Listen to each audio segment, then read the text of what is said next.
Hello दोस्तों, राधे राधे, जय श्री कृष्ण। आप लोग को एक प्यारा सा सोहर गीत सुनाने जा रहे हैं। कैसे लगे कमेंट बॉक्स में बताना। जय श्री राम। भादौ मास महीनवा ये सुघर सा मैयन हो सखी जन्मे है। कृष्ण कंधैया जहेलिया के भीतरी निहो सखी जन्मे है। कृष्ण कंधैया जहेलिया के भीतरी निहो।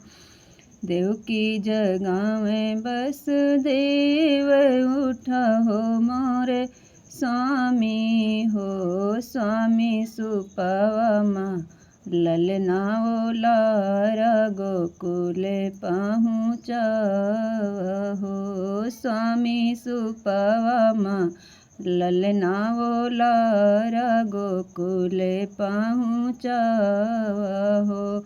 स्वामी जान पई है कंसा पपियवा ललन बध करी हई हो। स्वामी जान पई है कंसा पपियवा ललन बध करी हई हो।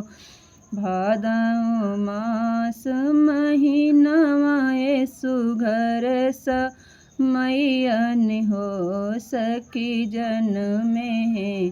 कृष्ण कंधैया जहेलिया के भीतरी निहो सखी जन्मे है। कृष्ण कंधैया जहेलिया के भीतरी निहो।